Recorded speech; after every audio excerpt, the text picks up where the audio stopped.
À la conférence ministérielle Russie-Afrique, c'est la délégation malienne qui a eu l'honneur d'ouvrir les échanges directs avec les chefs de la diplomatie Écoutez russe. très bien. Face à Voilà. face, Parce que les deux après, parties ont voilà, moi je vais donner mon avis sur Mali dans en le tout domaine cas. Est-ce que politique, Mali a économique et retrouvé, technique. en tout Et cas, in fine, son l'on note une indépendance? convergence de vues sur l'ensemble parler des de ça, questions les gars. d'intérêt Oui. commun. Nous avons réitéré Est-ce que Mali a retrouvé son Fédération de indépendance, Russie, les la gars? solidarité Est-ce que entière Mali est dans les de bons ce semaines pays et dans qui les fait bons face voies, à les une gars? situation Et je vais difficile donner dans mon sa avis région, sur ça, les gars, parce que, le Mali est voilà, avec la Russie regardez ce et qu'elle a fait, les gars. continuera Et il à ne faut lui pas hésiter apporter aussi le de soutien liker, de nécessaire tapoter et et aussi en de retour, partager, les gars. Ok? nous nous Merci. sommes félicités, avons exprimé nos sentiments de reconnaissance à la Fédération de Russie pour tous les soutiens multiples apportés à notre pays, au Conseil de sécurité sur la scène internationale, mais plus concrètement, le travail que nous faisons ensemble pour restaurer la sécurité dans notre pays en renforçant les capacités des forces de défense et de sécurité.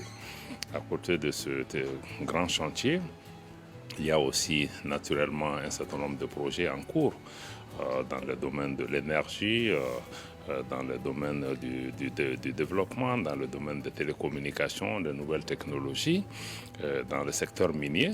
Et sur l'ensemble de ces questions, les entreprises russes sont en train de travailler avec l'État malien et avec des partenaires au niveau du Mali pour apporter des réponses aux préoccupations des Maliens. Les deux parties ont convenu d'accélérer la cadence pour plus d'impact rapide sur ces projets. D'ailleurs, un groupe de travail a été mis en place à cet effet. Sur la question géopolitique et stratégique, la partie russe ne mâche pas ses mots pour dénoncer avec véhémence l'agression du Mali par l'Ukraine.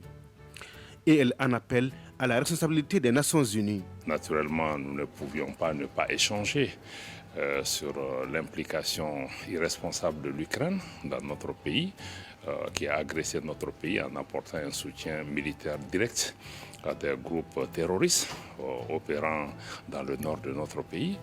Et nous avons tous les deux dénoncé cet axe.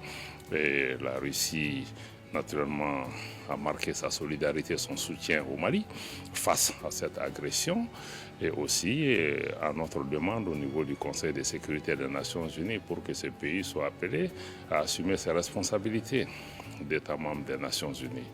Naturellement aussi, les dynamiques en cours dans notre région avec la Confédération des États du Sahel, dont le Mali assume la présidence, a été aussi un point de discussion.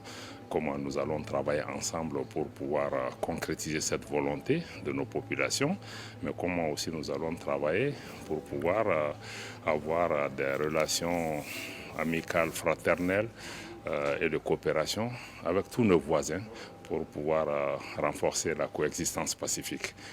La délégation malienne sort de cette rencontre bilatérale très confiante et rassurée. C'est une nouvelle illustration du partenariat dynamique et sincère entre la Russie et le Mali. Parole des diplomates.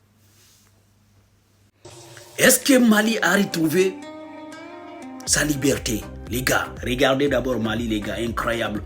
Depuis l'arrivée du président Assimi Goïta, malgré qu'il est en train de lutter pour la sécurité du Mali, et regardez la construction du Mali, regardez l'évolution du Mali, incroyable. Donc, Mali vient de retrouver sa grandeur parce que Mali était toujours un pays, en tout cas, qui est grand en fait. Oui, un pays qui a toujours été là pour l'Afrique, qui a créé l'histoire de l'Afrique et qui a créé l'histoire du monde. Regardez Mali, regardez. Donc, Mali vient de retrouver sa grandeur parce que Mali, c'est un grand pays. Mali, c'est pas n'importe qui. Depuis l'arrivée du président Assimi Goïta, on va continuer de regarder l'histoire de Mali, les gars. Regardez d'abord Mali, c'est un magnifique pays, c'est un beau pays, les gars. Et regardez ce qu'elle a fait, mais il ne faut pas hésiter de liker et de tapoter, les gars, et de partager, les gars, c'est très important. Continuons, les gars, on va parler de Mali, continuons. Ok, voilà. Vous savez, Mali, c'est un pays digne qui a toujours représenté l'Afrique. Ok, Mansa Moussa, ouais, c'était le plus grand risque au monde, en fait. Ok, Mali, c'est un peuple digne, fils de l'Afrique, qui a valorisé toujours du coup la culture africaine. Sidiki Diabaté avec son Coran, les gars. Et regardez ici, Papa Salifou qui était encore au Moussangare. Il y en a plein en fait. On peut pas, si on parle de Mali, on ne peut pas finir en fait. Mali vient de récupérer sa liberté, sa dignité. Mali était toujours un peuple digne, ok? Qui est fier d'être africain, et qui est une bonne culture, la culture qui représente la culture africaine, la valeur africaine depuis que l'Afrique existe. Et Mali a participé à valoriser la culture africaine. Oui, à préserver encore la dignité et la culture africaine. Mali continue aussi de montrer la valeur. C'est quoi la valeur depuis l'arrivée du président Assimi Goïta. Donc, il est en train de faire tout possible pour montrer la valeur de Mali, les gars. Si vous aimez Mali, oui, Mali a retrouvé sa grandeur, les gars. Mali, un pays riche de la culture et surtout de la culture africaine. Un pays digne, un pays qui valorise toujours la culture africaine, surtout depuis l'arrivée du président Assimi Goïta. Mali vient de retrouver son histoire, Mali vient de retrouver son grandeur. C'est pour cela que Mali collabore avec les gros puissances et Mali est respecté. C'est pour cela que Russie respecte Mali, les gars. Ok? Mali est respecté maintenant, les gars. Donc, regardez la valeur africaine, la valeur culturelle africaine que les Maliens protègent, les gars. Les peuples maliens, c'est des peuples dignes, les gars. Et merci beaucoup, les gars. On est ensemble, les Maliens. Incroyable, les gars. Ah ouais.